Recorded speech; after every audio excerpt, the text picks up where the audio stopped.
Señores, estamos de vuelta en una nueva mañana. Se siente bien, señores, hacer lo que a uno le apasiona, se siente bien comunicarse, se siente bien hablar con ustedes y darles las informaciones que ustedes están esperando todas las mañanas. Nosotros, esto es un gran placer, como les he dicho. Nosotros el día de hoy tenemos varias informaciones que destacar, pero hay un tema en especial que, aunque es un tema norteamericano, sabemos que Norteamérica traza la pauta mundial. Y sobre esto y sobre los aranceles que Trump y otros países van a estar asumiendo en tema de guerra comercial, Nelson Valdés Burgos nos da información y luego nuestras aseveraciones. Nelson Valdés Burgos. Muchísimas gracias, Iván. Yo creo que hay un término muy americano que usan el supermartes, pero yo creo que va a pasar a la historia este martes en particular como uno de los días más complicados para lo que va a ser el resto de la humanidad. Acaba de dar Iván la cifra 918.000 millones de dólares, es lo que más o menos compromete la cantidad de dinero al cual se le va a agregar o anexar nuevos aranceles a nivel mundial. Y como conversábamos con Iván Yael fuera de pantalla, obvio que esto va a afectar ciertos productos que consumimos usted y yo a la hora de construir una casa o tratar de decorarla. Déjenme compartir con ustedes dos detalles y luego vamos a escuchar también las reflexiones de acá de nuestro programa. Entran en vigor hoy los aranceles de Estados Unidos a México. Ya ingresaron, para que ustedes lo sepan, en la madrugada de este martes. Quedaron activos aranceles de Estados Unidos a México, Canadá y China. Básicamente crece, obviamente, por este motivo la tensión por una posible guerra comercial. Y luego vamos a hablar de inmediato de ese tema. La medida que afecta importaciones por más de 918.000 millones de dólares ha desencadenado represalias inmediatas por parte de Beijing y Ottawa, mientras analistas advierten sobre posibles repercusiones económicas. Los aranceles anunciados por el presidente de Estados Unidos, Donald Trump, entraron en vigor a partir de la madrugada de este martes, estableciendo un gravamen del 25% a las importaciones desde México y Canadá y elevando del 10 al 20% los aranceles sobre bienes procedentes de China, porque ya él había aplicado un arancel de un 10%. La medida que afecta importaciones por el monto que le acabo de compartir ha desencadenado represalias inmediatas por parte de estos países, mientras algunos advierten ya repercusiones económicas directamente al bolsillo de la gente. En respuesta a los nuevos gravámenes estadounidenses, el ministro de Finanzas chino anunció que impondrá aranceles entre el 10 y el 15% a los productos agropecuarios de Estados Unidos, medida que entrará en vigor el próximo 10 de marzo. Calculen ustedes, sin hacer muchos cálculos mentales, quién va a pagar esa diferencia de precio. El importador primero y luego lo aplicará, por supuesto, al consumidor final.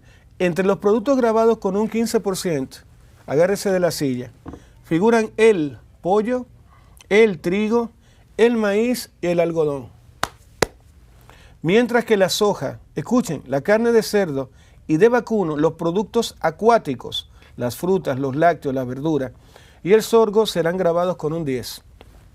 Si ya estamos siendo afectados por una inflación que nos tiene hasta acá, calculen ustedes lo que va a ser el impacto a partir ya del 10 de marzo. El gobierno chino argumentó que las tarifas impuestas por Washington son unilaterales y perjudican el comercio, aumentando la carga para empresas y consumidores estadounidenses. En los últimos 2 años, las exportaciones agropecuarias de Estados Unidos a China han caído hasta un 20%, lo que podría agravarse con estas medidas. Y antes de pasar a Iván y hacer nuestros comentarios, quería comentarles lo siguiente.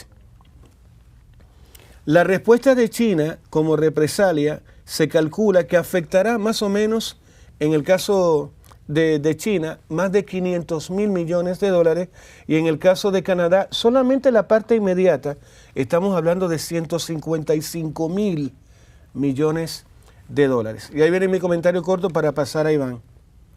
Yo creo, hablamos con el equipo, tenemos que prepararnos como seres humanos para depender lo menos posible, de los Estados Unidos, y 2, yo creo que todo esto va a empujar al ser humano al autocultivo, a comer lo menos posible, a cuidarse, a no gastar el dinero a lo loco, entendiendo que no solamente estamos en medio de una guerra con armas, sino también una guerra comercial, que no va a parar, porque estamos hablando de personas con poca sensatez, con poco sentido común, y además que ellos no van a vivir los efectos de una inflación más alta de la que ya tenemos. Iván Yael. Así es, mire, esto de los aranceles, más allá de lo que significa inmediatamente la aplicación de esos aranceles, tiene el efecto colateral que causa eso. Nelson hablaba ahí que a la soja, a la soya, al algodón y esos productos que se están grabando, que van a tener más aranceles, y esto se agrega unos 300.000 millones de aranceles, de temas tributarios que le ponía ya anteriormente su gobierno pasado Trump. Eso fue anterior. Entonces a eso se le suma este 10 y 20% en diversas categorías. Esto tiene varias cosas importantes. Aquí, Nelson, así como hablabas tú, el acero, el aluminio y todos los productos, señores, que nosotros consumimos que vienen de ese tipo, de ese rubro, de esa materia prima, van a subir de precios internacionalmente. A todo esto debemos agregar lo siguiente. México y Canadá también están en la mesa de discusión. Oigan esto. Trump podría imponer, esto es mañana, aranceles del 25% a las importaciones de México y Canadá. Hablamos de China anteriormente.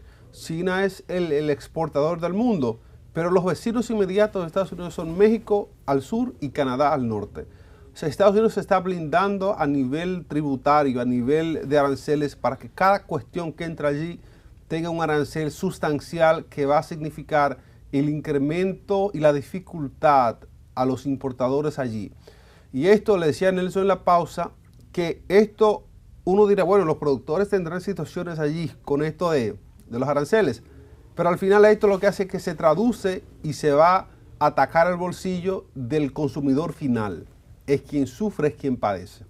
Entonces este consumidor final, que es una nación que tiene problemas económicos, que no puede exportar lo mismo que exportaba anteriormente por el tema arancelario, va a tener que sacrificarse porque lo poco o mucho que le llegue va a tener que pagar lo más caro.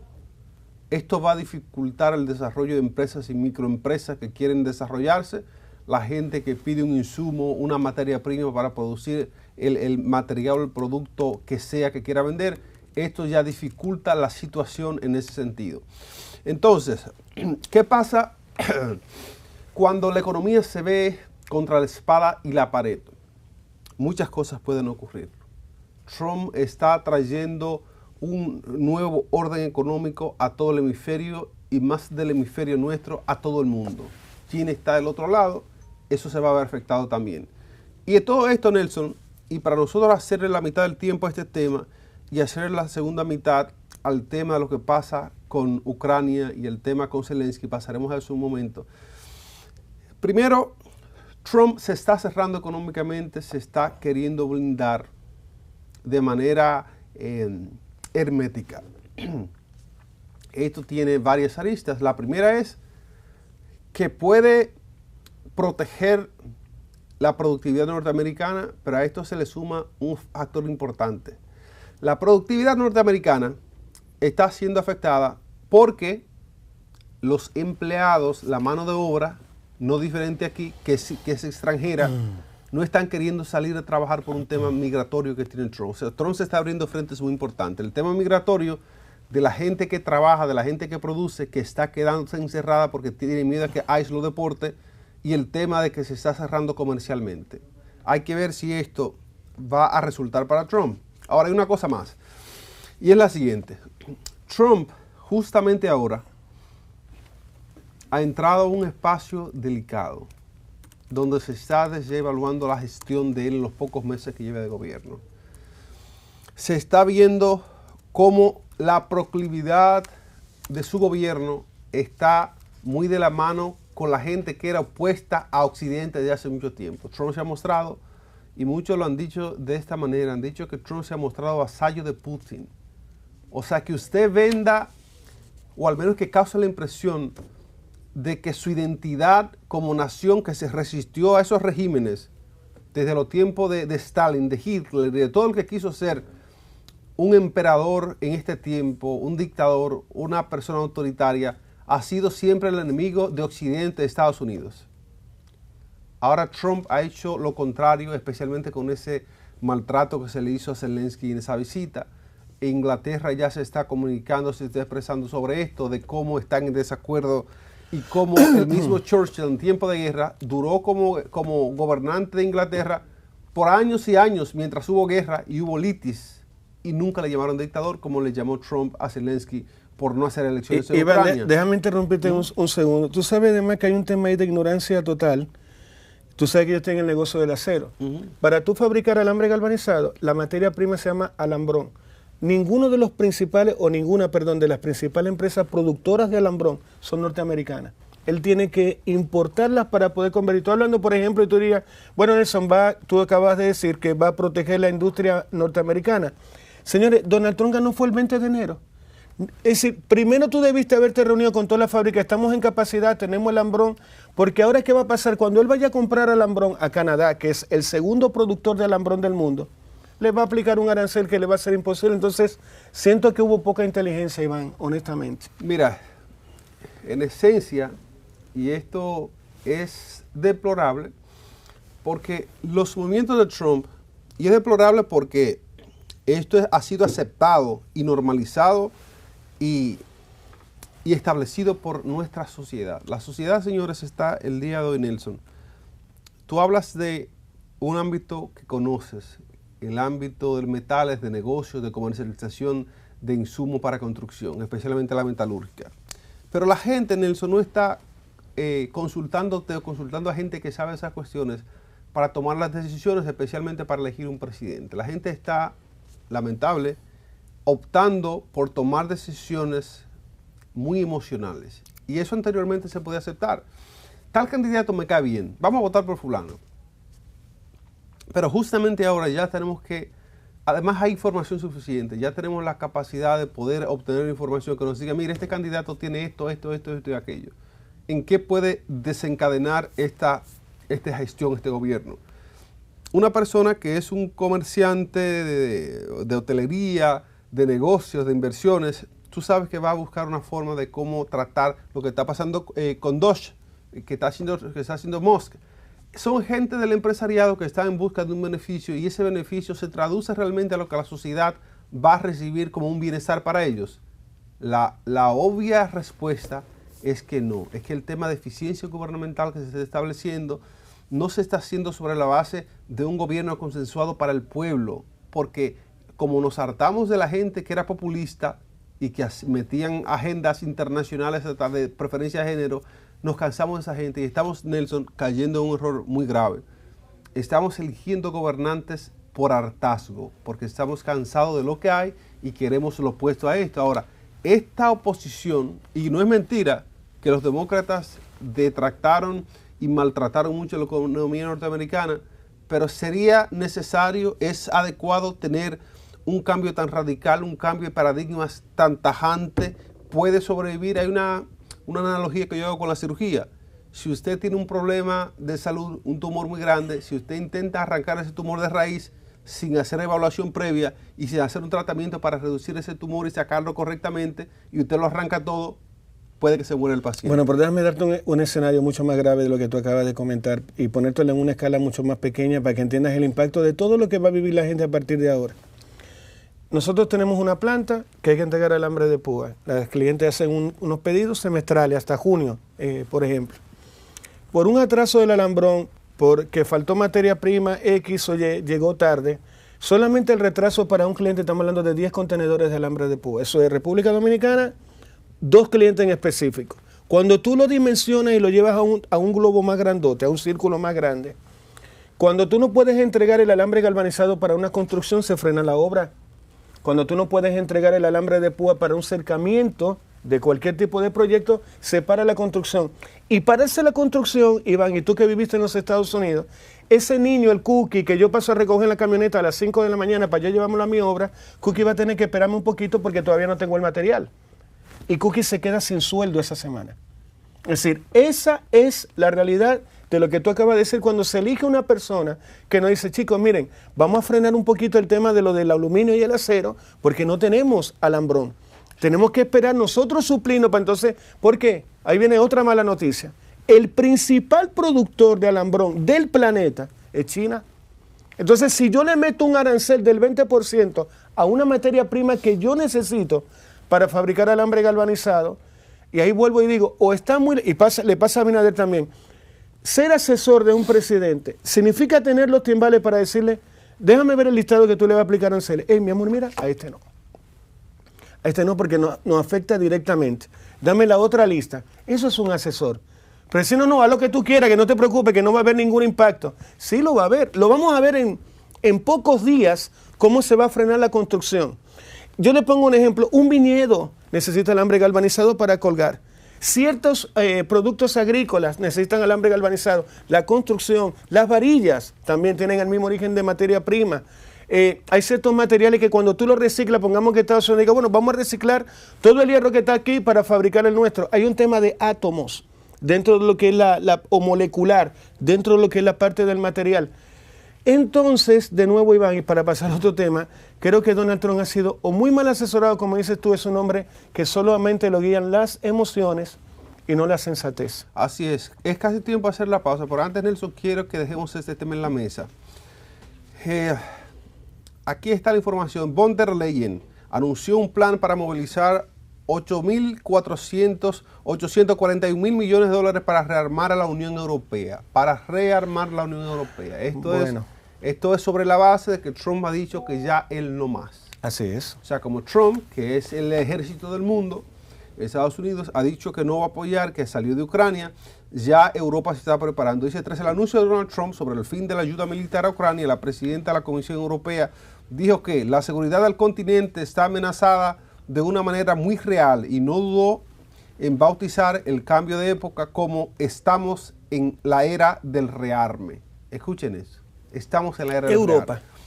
Europa, después de muchas décadas de esfuerzo para desarmar naciones, para quitar el tema bélico de la agenda nacional de los países, de tener un desarmamento nuclear en todo el mundo, vamos ahora en reversa. Ahora, en vez de tener menos armas, están en Europa ya las autoridades diciendo es el tiempo del rearme. La gente que fabrica las armas, Estados Unidos, son los proveedores de armas del mundo entero. Así como China produce celulares para el mundo y temas tecnológicos, el armamentista es de Estados Unidos en el mundo entero. Los que proveen para todas las naciones y ahora no van a apoyar a Ucrania, o sea, no apoyan los NATO Forces, la OTAN, y Europa no puede quedar sin defensa ante un vecino Rusia que tiene todo tipo de armamento, ante Irán y ante Estados Unidos que no le va a apoyar. ¿Qué tiene que hacer Europa? Rearmarse. Es triste y deplorable que esto esté ocurriendo, pero en vez de evolucionar, señores, como dice Juan Luis Guerra, la guagua va en reversa, Nelson. Esto, tus opiniones en un par de segundos para irnos a la pausa. Sí. Muy triste lo que tú acabas de comentar. Déjame darte algunos datos, Iván Yael. 95 millones de personas en esa Europa tan hermosa que cada vez que tú vas, qué rico tomarse un café, mujeres bellísimas, una arquitectura que te llena el alma. 95 millones de personas en Europa son pobres. España es uno de los países, el tercero, en situación de riesgo. Luego están los países del este como Rumania y Bulgaria. Y ahí entramos en algo que hablábamos en días pasados cuando la actitud de Zelensky no le ayudó mucho con su principal financista, entendiendo que debió haber utilizado la inteligencia emocional previo a la cita y posterior a la cita. Todos hemos tenido un tío difícil, una mamá difícil, un jefe difícil, un hermano difícil, un hijo difícil. Ahora, tú tienes que aplicar la inteligencia que Dios te brindó para decir, bueno, ¿cómo voy a tratar con este sujeto? El que sea que tengas al frente. Finlandia, Eslovenia y República Checa son solamente los países con menor porcentaje de pobreza. A ellos no les va a afectar y por Dios, al estar cerca de Rusia, son los países que más necesitan, obviamente, armarse. Para despedir el bloque, lo que yo lamento ahora mismo es que estemos hablando de armas, de guerra. Recuerden cómo fue que prosperó Europa, de nuevo lo mismo que hemos dicho en Una Nueva Mañana, durante años de paz. Ahora vamos de nuevo a la guerra con personas que no están preparadas a la guerra. El francés está acostumbrado a un café en París, en la esquina, tomarse un vino blanco en un brunch en la tarde, ¿no verdad? Y hablar de lo hermosa que es la ciudad de París, sus ricos quesos, sus ricos vinos. Ahora explicarle a ese francés, mira Juan, tienes que ponerte un casco, ponerte militar y vamos a poner 3 sandías para hacer unas pruebas de bala para que tú estés preparado. Va a ser una masacre en caso de que Europa entre a la guerra. No está preparado, por más que ustedes vean lo alemán y todo el mundo, ellos no están, ellos están preparados para la paz, que es lo que han vivido los últimos 70 años. Entonces ahora meterse en una guerra, le pasa lo mismo también a China. Cuando ustedes ven los desfiles frente a lo que es Xi Jinping, obviamente son gente, son chicos, son jóvenes, son militares chiquititos, ¿no verdad? Niños, que muchos de ellos en la vida han atacado a una persona, ellos no han matado absolutamente a nadie. Lo mismo Europa. Ucrania está defendiéndose de un país agresor como es Rusia. Es decir, viene un momento, bastante delicado para nuestros pueblos. Ahora más que nunca hay que entender que el dinero, no gastarlo a lo loco, el tiempo de las discotecas, el vape y yo gastarme el sueldo completo en un solo día, creo que vamos a tener que darle un doble check a eso, Iván Yael. Así es, señor. Vamos brevemente a una pausa y regresamos con más de Una Nueva Mañana. Ya volvemos.